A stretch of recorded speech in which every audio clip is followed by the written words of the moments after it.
allez instantanément reconnaître le protagoniste de celle-ci. Il s'agit du génial et du l'unique Steve Jobs. Qui ne connaît pas le parcours spectaculaire du célèbre Steve Jobs? Plusieurs d'entre nous possèdent au moins un des produits qu'il a conçus dans leur poche ou leur sac. Le fondateur de la société Apple, disparu en 2011, était en effet un visionnaire qui a révolutionné le monde de la technologie et a marqué l'histoire de l'informatique. Tout le monde se dit donc que forcément chez lui, tous les membres de sa famille doivent être férus d'innovation technologique et avoir les tout derniers iPhone ou iPad. Toutefois, dans un article publié dans le New York Times, le créateur de la marque à la pomme avait révélé qu'il ne laissait aucun de ses propres enfants utiliser ses produits. Au journaliste Nick Bilton, il avait affirmé « Il n'utilise pas l'iPhone, ni même l'iPad. Nous limitons à nos enfants l'accès à la technologie. » Et le plus étonnant, c'est qu'il n'est pas le seul. Dans la famille d'Evan Williams, un des fondateurs de Twitter, les enfants n'ont pas de tablette, pas de compte Twitter et sont encouragés à lire des livres, en papier. Chris Anderson, l'ancien rédacteur en chef de Wired, un magazine spécialisé dans l'innovation technologique, a une règle essentielle pour ses 5 enfants âgés de 6 ans à 17 ans. Jamais d'écran dans la chambre.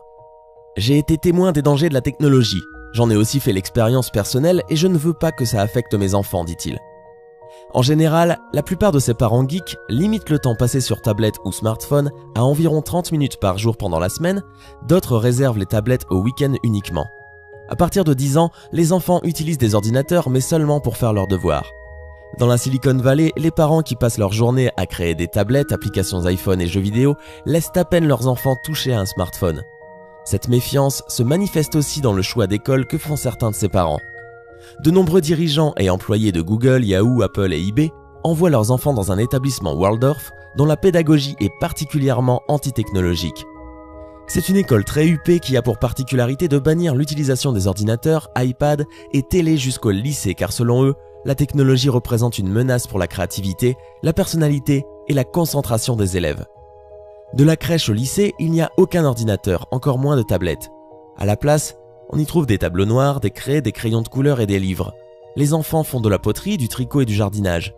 Les 3/4 de ces élèves ont des parents qui travaillent dans les nouvelles technologies. Mais la philosophie pédagogique de l'établissement est que les ordinateurs nuisent à la créativité, à la sociabilité et à la concentration des enfants. Comprenez-vous ces choix pour leurs enfants de la part de Steve Jobs, Evan Williams et de toutes ces pointures des nouvelles technologies? Ou au contraire sont-ils totalement à l'ouest? Laquelle de ces 3 histoires vous a le plus inspiré? Dites-nous ce que vous en pensez en commentaire. N'hésitez pas à mettre un pouce bleu si vous avez aimé la vidéo et à vous abonner pour ne surtout pas rater la vidéo de demain. À très vite.